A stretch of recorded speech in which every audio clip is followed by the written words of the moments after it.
Delhi police के होने वाले जवानों, जीव विज्ञान की कक्षा नंबर 4 क्लास 4 ऑफ बायोलॉजी इन हिंदी में आप सभी का स्वागत है। तो आपको पता है हम ग्रंथि पढ़ रहे थे। लास्ट लेक्चर में हमने ग्रंथियों के प्रकार के बारे में पढ़ा था, मतलब टाइप्स ऑफ ग्लैंड, ठीक है, कि कौन कौन सी होती हैं, अंतःस्रावी ग्रंथि, बहिःस्रावी ग्रंथि और मिश्रित ग्रंथि, इसके बारे में हमने जाना था। और इसके अलावा मैंने आपको मिश्रित ग्रंथि के बारे में भी थोड़ा डिटेल में बताया था। तो आज हम अंतःस्रावी ग्रंथि मतलब एक्सोक्राइन ग्लैंड या एक्सोक्राइन सिस्टम जो हमारी बॉडी को कंट्रोल करता है, उसकी डेवलपमेंट से लेके हमारा जो भी डेली एक्टिविटीज है, ग्रोथ हो रही है, इन सब में जो है जो हेल्प करता है। तो चलिए स्टार्ट करते हैं। तो अंतःस्रावी ग्रंथि की जो मेन ग्रंथि है, जो मतलब एक तरीके से कह सकते हो जो मास्टर्स ग्लैंड है आपकी बॉडी की, हम उसको जो है आज कवर करेंगे। तो मास्टर्स ग्लैंड की बात करूं तो कौन सी ग्रंथि है वो आपकी पीयूष ग्रंथि। कौन सी ग्रंथि है भाई? पीयूष ग्रंथि। तो इंग्लिश में भी आपको पता होना चाहिए, क्या कहते हैं इसे? Pituitary gland. Pituitary gland. अब पिट्यूटरी ग्लैंड होती कहाँ है, सबसे पहले आपको यह पता होना चाहिए। तो साइड में देखो एक आपको डायग्राम शो हो रहा है, उस डायग्राम के अंदर देखो आपको जो orange, reddish orange, light orange जो है कलर दिख रहा है, वो जो है आपकी क्या है? Pituitary gland. अब वो है कहाँ पे? है कहाँ पे? आप उसको देखो ध्यान से, तो आपको दिख रहा है कि स्कल के अंदर एक बोन है, ठीक है, उसके अंदर ऐसे एक जो है गैप बना हुआ है, एक होल टाइप है, वहां पे आपकी क्या है? ये पिट्यूटरी ग्लैंड मौजूद है, प्रेजेंट है। मान लो हमने दिखा दी ब्लू से, ये आपकी पिट्यूटरी ग्लैंड है। अब है कहाँ पे ये एग्जैक्टली? अगर आप किसी को बताओगे तो कैसे बताओगे? तो सबसे पहले स्कल के अंदर। किसके अंदर? स्कल के अंदर। स्कल के अंदर ये आपकी जो है हड्डी है। कौन सी हड्डी के अंदर हड्डी है आपकी? कौन सी हड्डी है? स्फेनॉइड हड्डी। स्फेनॉइड हड्डी, ठीक है, स्फेनॉइड हड्डी या फिर स्फेनॉइड बोन, ठीक है। स्फेनॉइड बोन के अंदर एक होल, अब इस होल का भी नाम है, इसका नाम क्या है भाई? सेला टर्सिका। सेला टर्सिका नाम के गैप के अंदर, होल के अंदर ये आपकी होती है, सेला टर्सिका, ठीक है। सेला टर्सिका नाम के गैप के अंदर ये आपकी प्रेजेंट होती है पीयूष ग्रंथि, पिट्यूटरी ग्लैंड। इसको कहते क्या है? Masters gland. मास्टर्स ग्लैंड या फिर मैं कहूं मास्टर्स ग्लैंड या मास्टर ग्रंथि। अब इसको मास्टर ग्रंथि क्यों कहा जाता है? अब देखो, मास्टर से आप क्या समझते हो? मतलब टीचर।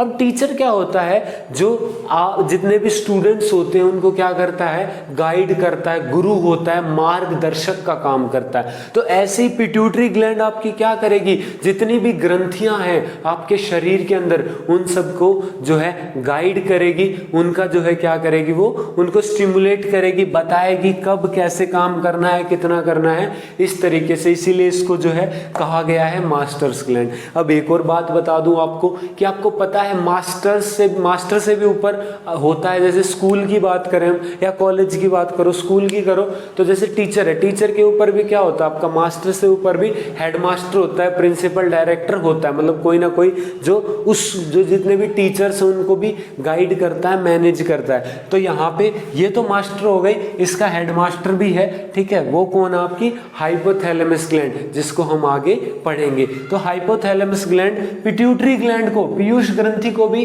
कंट्रोल करती है, उसको भी, ठीक है, उसको भी गाइड करती है। तो पिट्यूटरी ग्लैंड के अगर मैं वजन की बात करूं, जो एवरेज एक एडल्ट के अंदर होता है वो कितना है? 0.6 ग्राम, 0.6 ग्राम जो है वजन होता है ऑन एन एवरेज। लेकिन जैसे अगर महिलाओं की बात करूं मैं आपकी, तो फीमेल्स के अंदर क्या होता है? जो गर्भावस्था, प्रेगनेंसी के टाइम पे इसका साइज थोड़ा सा बढ़ जाता है, वर्कलोड की वजह से कह लो या कुछ, तो ये थोड़ी सी जो है उस टाइम पे बड़ी हो जाती है, ठीक है भाई। तो अब आगे चलते हैं। अब हम बात करेंगे, तो एक पिट्यूटरी ग्लैंड के बारे में बेसिक था। अब पिट्यूटरी ग्लैंड जो पीयूष ग्रंथि आपके बहुत सारे हार्मोन रिलीज करती है, तो उसमें से कुछ इंपॉर्टेंट के बारे में हम पढ़ेंगे। एक छोटे से लेक्चर में आपको ज्यादा से ज्यादा इंफॉर्मेशन मैं देने की कोशिश करूंगा, ठीक है। तो अब आगे हम देखेंगे कि कौन कौन से हार्मोन ये रिलीज करती है। तो ये है आपके सामने कुछ मुख्य हार्मोन जो पीयूष ग्रंथि स्रावित करती है या रिलीज करती है।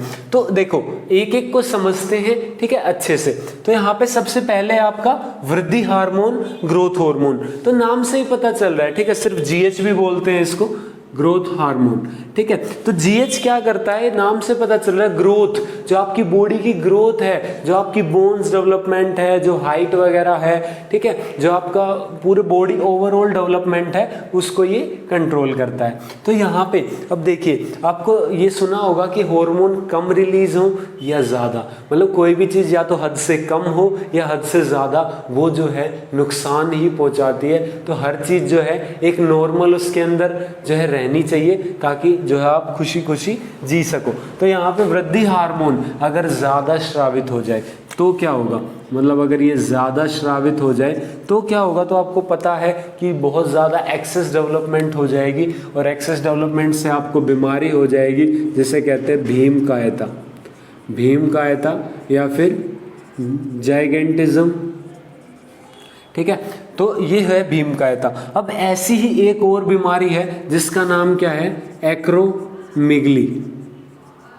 क्या नाम है भाई इसका, एक्रोमिगली, ठीक है, एक्रोमिगली। तो एक्रोमिगली जो है, इसमें और इसमें फर्क क्या है, एक्रोमिगली और आपका भीमकायता के अंदर क्या फर्क है। तो आपको बता दो कि जो है, देखो आपको भीमकायता और एक्रोमेगली, मतलब जाइगेंटिज्म और एक्रोमेगली दोनों की आपको फोटो दिखाई दे रही है। तो देखो इसमें जो बेसिक अंतर है वो क्या है, अगर आपका ये जो है ग्रोथ हार्मोन जो बच्चों में ज़्यादा रिलीज हो जाए, ठीक है, जो बच्चे होते हैं, तो क्या होगा, जाइगेंटिज्म होगा, भीमकायता होगी। लेकिन अगर यही हार्मोन अडल्ट्स के अंदर ज़्यादा रिलीज हो जाए तो क्या होगा, एक्रोमेगली। अब वहाँ पे उनकी हाइट तो ज़्यादा बढ़ नहीं सकती, तो उनके हाथ पैर मुंह ये बहुत बड़ा हो जाता है, जैसे आप देख पा रहे हो, तो ये बहुत बड़ा हो जाता है, जो कि बहुत भद्दा लगता है। तो ये भी क्या है, एक्रोमेगली।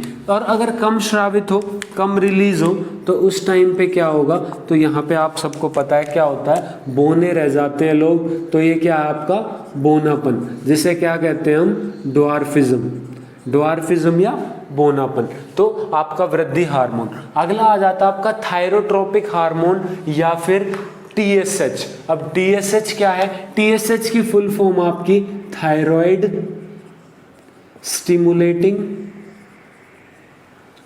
हार्मोन। क्या भाई, थायराइड स्टिमुलेटिंग हार्मोन। तो यहाँ पे देखो नाम में आ रहा है थायराइड, थायराइड एक ग्रंथि है, आपको पता है अंतस्रावी ग्रंथि है। तो थायराइड स्टिमुलेटिंग हार्मोन, थायराइड प्रेरक हार्मोन। तो इसके अंदर क्या होगा, जो आपका ये थायराइड, थायराइड क्या रिलीज करती है, तो आप सबको पता होगा थायरोक्सिन, ठीक है भाई, क्या रिलीज करती है, थायरोक्सिन। तो थायरोक्सिन कितनी अमाउंट में कब रिलीज होगा, ये कौन जो है डिसाइड करेगा, TSH, तभी तो ये मास्टर्स ग्लैंड आपकी, ठीक है। तो आपको दिख भी रहा होगा कि क्या है, यह हार्मोन थायराइड ग्रंथि के कार्यों को उद्दीपित करता है, यह थायरोक्सिन हार्मोन के श्रावण को भी प्रभावित करता है, तो उसको कंट्रोल करता है कब कैसे रिलीज होगा। अगला है आपका एड्रीनोकोर्टिकोट्रोपिक हार्मोन। तो एड्रीनोकोर्टिकोट्रोपिक हार्मोन, तो यहाँ पे देखो एक वर्ड आ रहा है एड्रीनो, तो ये आपका जुड़ा हुआ है किससे, एड्रेनल ग्लैंड से। ये आपको पता है कि यहाँ पे आ रहा है रीनल, रीनल होता है आपका किडनी, जो वृक्क है उनसे जुड़ा हुआ है, ठीक है।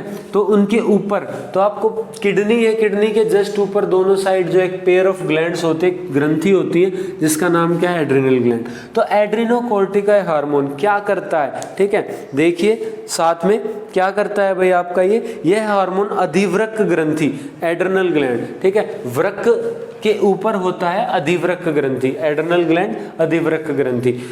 तो कह रहा है कि उसके अंदर जो कोर्टेक्स को प्रभावित कर उससे निकलने वाले हार्मोन को भी प्रेरित करता है। तो कोर्टेक्स क्या होता है, सबसे पहले आपको ये पता होना चाहिए, क्योंकि कोर्टेक्स आपका ब्रेन में भी होता है, हर एक ऑर्गन के अंदर होता है। कोर्टेक्स का मतलब होता है एक ऊपर वाली मेम्ब्रेन, जैसे ब्रेन का अगर आप ऊपर वाली मेम्ब्रेन एक लेयर की बात करोगे, लेयर ऑफ मसल्स या सेल्स, तो उसे हम क्या कहते हैं, कॉर्टेक्स। तो ऐसे ही जो एड्रिनल ग्लैंड, अधिवृक्क ग्रंथि का जो कॉर्टेक्स है उसको जो ये प्रेरित करता है, स्टिमुलेट करता है, और उससे निकलने वाले हार्मोन। अब आपको जो ये है ना, इससे क्या रिलीज होता है आपका, एड्रिनल ग्लैंड से आपका रिलीज होता है एड्रेनलिन। एड्रेनलिन हार्मोन रिलीज होता है जो कि आपका उसको कहा जाता है life saving hormone. Life saving, जीवनदायी हार्मोन क्यों कहा जाता है उसे, क्योंकि वो आपकी जान बचाता है। कैसे, आपने देखा होगा कई बार, जैसे आप एकदम से डर जाते हैं, शौक है, बहुत ज़्यादा सैड होते हो, ठीक है, मतलब बिल्कुल ही मतलब टूट जाते हो अंदर से, या फिर आप जो है क्या करते हो, आपको एकदम से कोई डरा देता है, ठीक है, आपका कजन, भाई वगैरह कोई भी हो, तो आपको डरा देता है, तो उस टाइम पे क्या होता है, सडन आपने देखा होगा आपकी पल्स रेट, आपका ब्रीदिंग रेट, आपका ब्लड प्रेशर सब बढ़ जाता है। तो उससे कैसे आपको जो है, ये किसकी वजह से बढ़ता है, एड्रेनलिन की वजह से। लेकिन इससे आप बचते कैसे हो, तो एकदम से आप डरते हो तो आपकी बॉडी को, आपकी सेल्स को, आपकी मसल्स को ज़्यादा एनर्जी की ज़रूरत होती है, उसकी वजह से ये आपका ब्रीथिंग रेट, रेस्पिरेशन रेट, ये सारे रेट को बढ़ा देता है, ब्लड रेट, ताकि आपकी जो एनर्जी डिमांड हो पूरी हो सके और आपको कोई नुकसान ना हो, वरना अटैक भी आ सकता है, आपकी जो है जो सेल्स वगैरह बर्स्ट हो सकती हैं। तो यहाँ पे ये है। नेक्स्ट देखिए, अगला है गोनेडोट्रोपिक हार्मोन। गोनेडोट्रोपिक के अंदर वर्ड आ रहा है जो आपका, वो क्या है, गोनेड्स।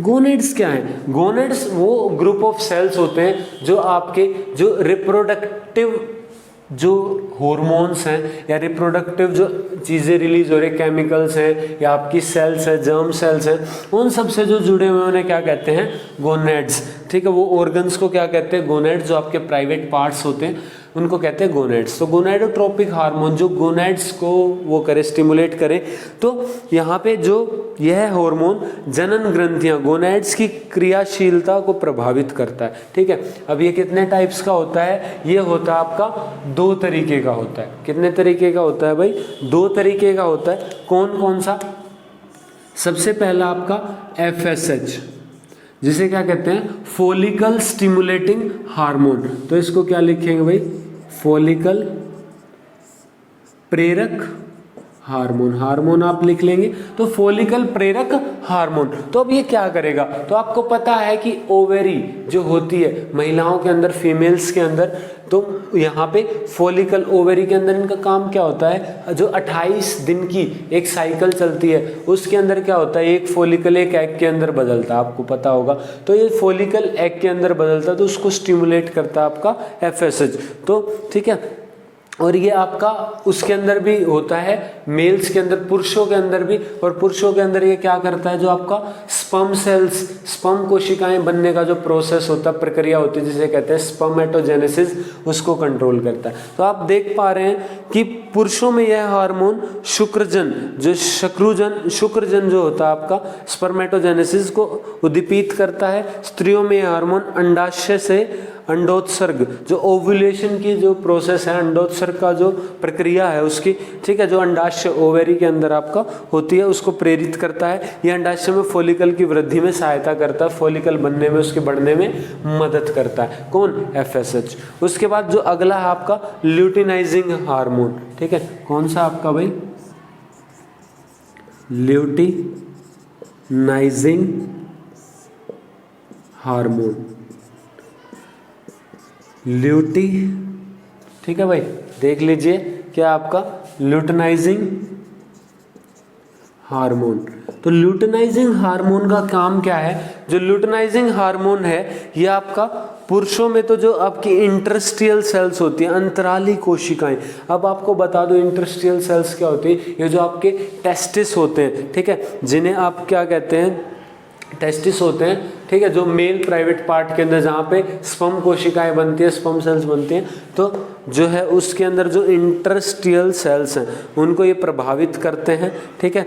और स्त्रियों के अंदर ये जो एस्ट्रोजन हार्मोन को वो करता है, इसकी वजह से एस्ट्रोजन, आपको पता है फीमेल हार्मोन, स्त्रियों में जो हार्मोन है 2 मेन होते हैं रिप्रोडक्शन से रिलेटेड। कौन कौन से, एक आपका एस्ट्रोजन, एक आपका प्रोजेस्टेरोन। तो एस्ट्रोजन जो है उसके रिलीज में उसको ये प्रेरित करता है। अगला देखिए, अगला है आपका लैक्टोजेनिक हार्मोन, दुग्धजनक हार्मोन। तो इसके अंदर देखो नाम से ही पता चल रहा है आपको कि जो लैक्टोजेनिक है मतलब ये दुग्ध से रिलेटेड है, तो पहली बात ये सिर्फ किसके अंदर होगा, सिर्फ स्त्रियों के अंदर होगा। उसके बाद जो आपका दुग्धजनक हार्मोन है ये क्या करेगा, जो मेमरी ग्लैंड्स हैं उनको बढ़ाएगा, और उसके बाद जो उसके अंदर से, ठीक है, देखो यहाँ पे कह रहा है दुग्धजनक हार्मोन, इसका हार्मोन का मुख्य कार्य शिशु के लिए स्तनों में दूध स्राव उत्पन्न करना होता है। तो महिलाओं स्त्रियों के अंदर जो स्तन होते हैं उनको, ठीक है, आपको पता है कि बर्थ के बाद स्तनपान करना पड़ता है उनको, तो उसके लिए जो है दुग्ध की जरूरत पड़ती है, ठीक है। तो वो बनता किसकी वजह से है,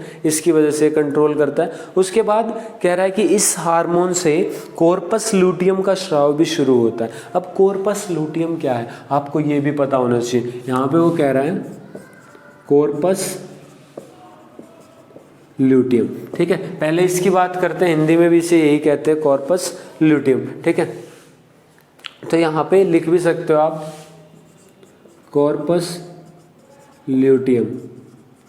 तो कॉर्पस ल्यूटियम क्या है, ये आपका एक जो क्या कहते हैं उसे, ये आपका सेल्स का या टिश्यूज का एक ग्रुप है, ठीक है। जो ऊतक हैं या कोशिकाएं हैं उनका एक समूह है जो आपका कहाँ पे मिलता है, अंडाशय के अंदर, ओवेरी के अंदर, ठीक है, ये मिलता है। और वहाँ पे आपका जो प्रोजेस्टेरोन निकलता है उसके अंदर ये हेल्प करता है, जो आपका प्रोजेस्टेरोन हार्मोन बनता है स्त्रियों के अंदर उसमें ये मदद करता है, ठीक है भाई। तो अगला देखो आप, अगला कह रहा है आपसे मेलानोसाइट प्रेरक हार्मोन, मेलानोसाइट स्टिमुलेटिंग हार्मोन। तो इसके अंदर एक वर्ड आ रहा है यहाँ पे, वो क्या है आपका मेलानिन। क्या है भाई, मेलानिन।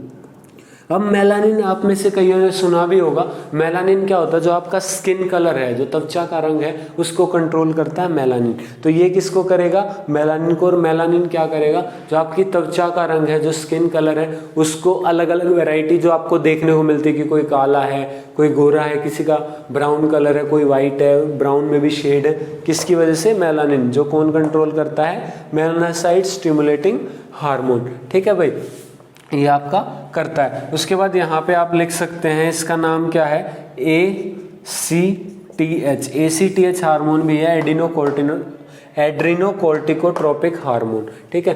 तो यहाँ पे मेलानिन को कंट्रोल करता है। और आपको एक और बात बता दूं कि ये जो है मेलानोसाइट स्टिमुलेटिंग हार्मोन, यही मेलानिन की मदद से क्या करता है, जो आपके अंदर जैसे देख पा रहे हैं तिल वगैरह जो होते हैं वो भी इसी की वजह से बनते हैं, ठीक है। तो आप देख पा रहे हो कि नमजंतु पक्षियों में हार्मोन मेलानिन के कणों को फैलाकर त्वचा के रंग को प्रभावित करता है। मनुष्य में हार्मोन त्वचा पर चकत्ते और तिल पड़ने को प्रेरित करता है। जो तिल पड़ते हैं, ठीक है, ज़्यादा आते तिल, किसी को कम आते हैं, वो सब। उसके बाद देखो अगला कह रहा है आपसे वैसोप्रेसिन या एंटी डायूरेटिक हार्मोन, या फिर इसको कह सकते हो आप ADH, एंटी डायूरेटिक हार्मोन। अब ये देखो यहाँ पे आ रहा है डायूरेटिक। तो डायूरेटिक जो है आपका किससे रिलेटेड होगा, किडनी से। किडनी से जुड़ा होगा, वक्र से होगा, वृक्क से। तो किडनी को जो है, किडनी अब काम, किडनी का काम क्या, आपका फिल्ट्रेशन का।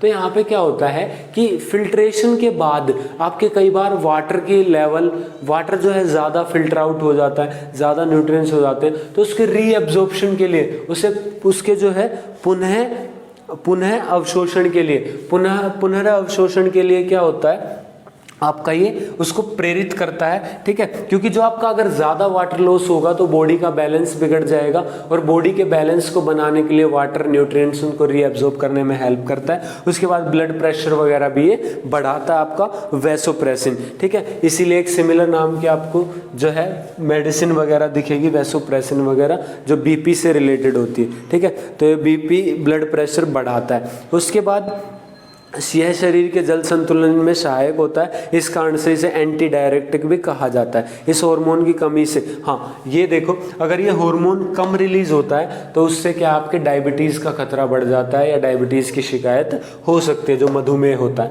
उसके बाद अगला देखो, अगला है ऑक्सीटोसिन या फिर पाइटोसिन। अब ऑक्सीटोसिन या पाइटोसिन क्या है, ठीक है। तो ये भी जो कौन रिलीज करता है, आपकी पिट्यूटरी ग्लैंड। तो क्या कह रहा है ऑक्सीटोसिन, देखिए यह हार्मोन गर्भाशय की अरेखित पेशियों में सिकुड़न पैदा करता है, जिससे आपका प्रसव पीड़ा उत्पन्न होती है और बच्चों के जन्म में सहायता करती है। स्तन में दुग्ध स्राव में भी सहायक होता है। तो आपको पता है कि जब भी प्रेगनेंसी ठीक है। प्रेगनेंसी जो या फिर कोई भी फीमेल या स्त्री जो है बर्थ देने वाली होती है, जन्म देने वाली होती है किसी बच्चे को, तो उससे पहले उसके अंदर क्या हो, जो यूट्रस है आपका, उसकी जो मसल्स हैं, जो पेशियां हैं, वो सिकुड़ने लगती हैं, ठीक है, जिसकी वजह से एक बहुत ज़्यादा पेन महसूस होता है, जिसकी वजह से वो जनन कर पाती हैं, बर्थ दे पाती है, जिसे कहते हैं लेबर पेन या फिर प्रसव पीड़ा।